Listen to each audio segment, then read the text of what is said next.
There was a recent study that was published in the academic journal PLOS Genetics, I think, just a couple of years ago that actually it's one of the most comprehensive surveys of genetic variation, nuclear genetic variation across the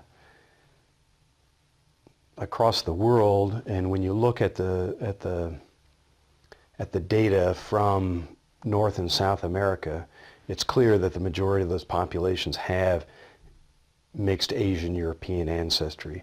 Although there is an interesting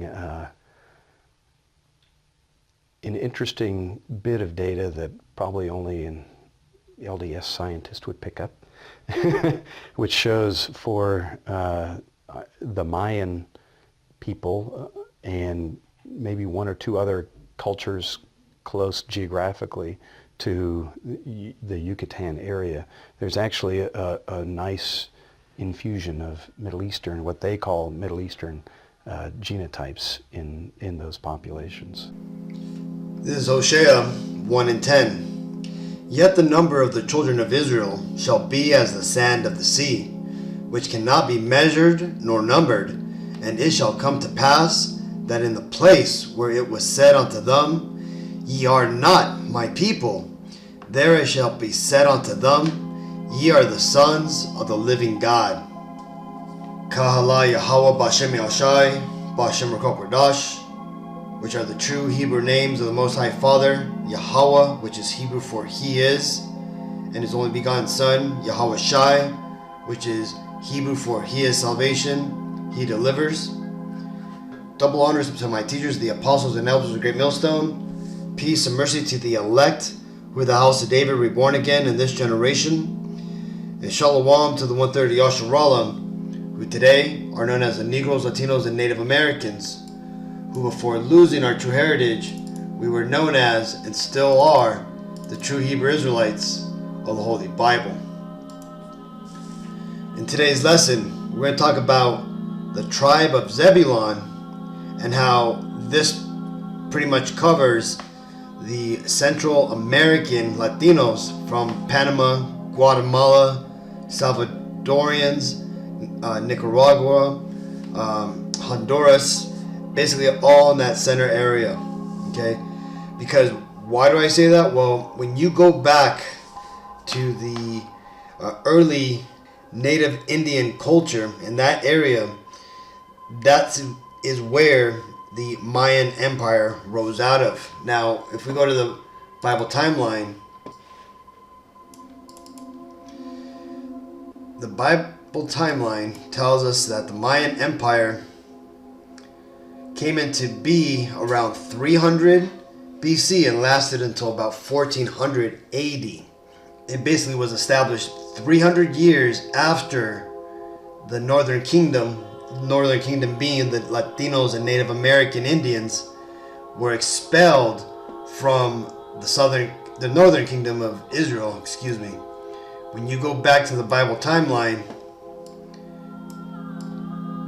you'll go back and you'll see, here we go. In 722 BC, basically a little over 300 or 400 years prior, the Assyrians came and conquered the Northern Kingdom because the Lord allowed it to, because we, the Latinos and Native American Indians, we had gone off and we started to worship other gods. And this was our punishment, that we would be expelled from the land. Now, we stayed captive in Assyria for about 100 years until the Babylonians came and eventually destroyed and conquered Assyria. And this pretty much freed the Northern Kingdom Israelites within the Assyrian Empire. Now, by this time, according to the records of Tobit, there were Northern Kingdom Israelites who had already freed themselves, and they had come up in the society of the Assyrians. Okay, but the point being is that when the Babylonians came and conquered the Assyrians, the Israelites that were captive in Assyria and also free, they decided to take a different approach to how they were going to continue to live.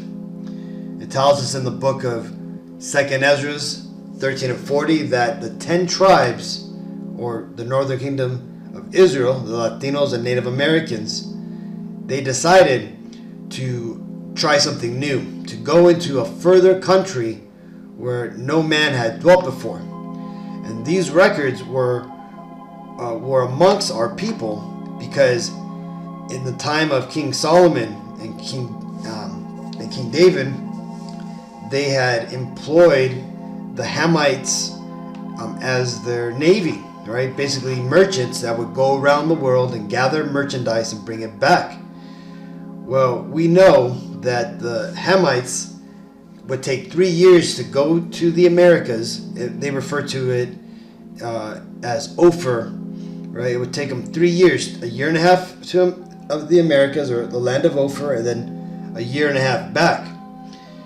In 2nd Ezra 13 and 40, it tells us that the Israelites took a year and a half journey to reach this unknown land known as Azareth. Now, that could only be the Americas. So, back to the creation of the Mayan Empire.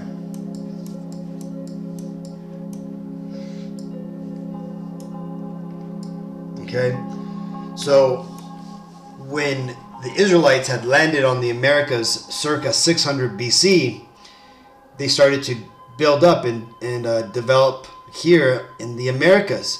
Now, due to the lack of large beasts of burdens like horses, and also the lack of higher end civilization technology, the empires that were built weren't as advanced as they were in the Eastern Hemisphere. And eventually, from the records that supposedly track the history of what happened here in the Americas, which you can find in the Book of Mormon. Remember, the Book of Mormon is not biblical doctrine, okay, Akim? It is not biblical doctrine. What it holds is the supposed historic events of the Latinos and while they were here in the Americas, before they were found by the Europeans, okay? And in those records found within the Book of Mormon, it basically tells us that we devolved into a Lord of the Flies sort of state. We started to war against each other and kill each other off, and that's because we had the curses on us. The Lord had punished us, and it didn't matter, that we were the Israelites. We still had to pay for going off, and that's why the Lord eventually brought the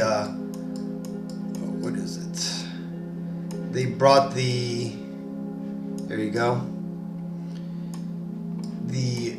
Europeans against us, right? And this ultimately started the captivity and the conquest of the Northern Kingdom by the Europeans, okay?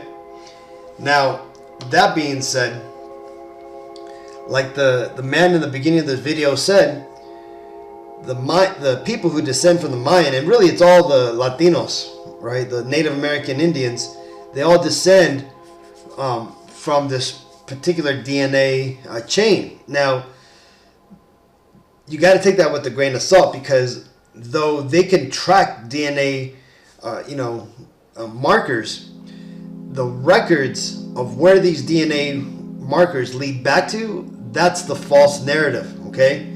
They don't keep proper records, and they don't account for migration patterns. But because the tribe of Zebulon, which when you get into who the tribe of Zebulon is, right, the people who come from Zebulon today, like I said, would be basically the Central Americans, right? And they come from Leah, right, who was Jacob's first wife. It's the same mother who Reuben, Simeon, Levi, Judah, Issachar, and Zebulon come from, okay? So these people, they'll tend to have more similar DNA traits than the other tribes, right? and vice versa. So this is why you can't really use DNA as a definitive answer, but it helps to give hints of who people are. Okay, but notice, like it said, the Mayan descendants have Middle Eastern DNA, and why is that? Well, that's because the Central Americans, they are the Israelites, okay, namely of the tribe of Zebulon. And how do we know that? How do we know that the Central Americans are the tribe of Zebulon? Well, you see, when Jacob, our forefather, the father of the 12 tribes of Israel, his 12 sons, before he died, he gave a prophecy to each one of the sons of what their descendants would be doing in the end days, okay, before the second coming of the Messiah. And you could read about Zebulon here. This is Genesis 20 and 30. Or actually, let's read this real quick. This is the birth of Zebulon, how he came into the world, right? This is, it says Genesis 30 and 20. And Leah said, God hath endured me with a good dowry. Now will my husband dwell with me, because I have borne him 6 sons. And she called his name Zebulon. And that right there just shows that Zebulon was the youngest of Leah's 6 sons. And with this, she was happy because she was able to give our forefather many sons. Okay, but on to Simeon's blessing from our forefather, Zebulon's father, Jacob. His prophecy is right here in Genesis 49 and 13. Zebulon shall dwell at the haven of the sea, and he shall be for an haven of ships, and his border shall be unto Zidon. So, what is that talking about? Well, Zebulon, if you're unfamiliar, it's one of the more popular ports for seafaring and for ships crossing from the Atlantic Ocean into the Pacific Ocean, right? Or the Caribbean Sea, but coming from the Atlantic Ocean. And that's mainly because of the Panama Canal, which is down here, okay? And this is why it says it's a haven of ships, because when you understand the Central America layout, this area is very highly trafficked by ships, commercial, personal, cruise lines, right? This is a very secure place, for ship faring, okay? And that's because a lot, like I said, has to do with the Panama Canal and all the traffic that goes here. This way, ships no longer have to go around the southern tip of South America. Now, like I said, the tribe of Zebulon would make up these people from the El Salvadorians, the Guatemalans, the Belize, Honduras, Nicaraguans, Panamanians, right? And Costa Ricans. So all these people, right? Because these are the people who dwelt there in the Mayan Empire. The Mayan Empire was up here, right? But these people is mostly where the Mayan Empire went. And then the Mexicans, who are the tribe of Issachar, they went up north and they went on to create the Aztec Empire, okay? And again, remember, all the 10 tribes that came over here, we were all together at once. And then it shows that we had started to split apart, okay? We started to go away from each other once those wars started to break out. Now, let's go and read some historic documents that prove that the Israelites, the Latinos, or the native Indians are the Israelites. Well, this book here is a very famous book regarding the Mayans' connections to the lost Israelites. Okay, it's called the Annals of the Tequals, right? And also it's the title of the Lords of Tetonicapan. So on this page, on this book, it talks about a lot of similarities to the Mayan people, or basically the native Indian people, and also the biblical Israelites. And in this case here, it talks about how they are descendants, or they have stories of basically Moses, who they refer to as Balaam Kitza, right? But let's go and just read it, and you'll see for yourself, right? This is from page 170 from this book, right? It says Annals. It says, these then were the three nations of the Quichas, Mayans, Cuex, great houses of the Lord Quichas, and they came from where the sun rises, the east, descendants of Israel, of the same language and the same customs, when they arrived at the edge of the Red Sea. Balaam Kitza, who is Moses, a native title for one in a religious office, touched it with his staff, and at once a path opened, which then closed up again. For thus the great God wished it to be done, because they were the sons of Abraham and Jacob. So it was that those three nations passed through, and with them 13 others called Volcamag. We have written that which by tradition our ancestors told us, who came from the other part of the sea, who came from Sivan Tolan, bordering Babylonia. So you see that, Akim? This is the records that the native Indians had given to the friars and the missionaries who came and asked them who they were. Okay, they told them that, they basically told them their story, their ancient, story of their forefathers and how they had parted a sea. We know this as the Red Sea.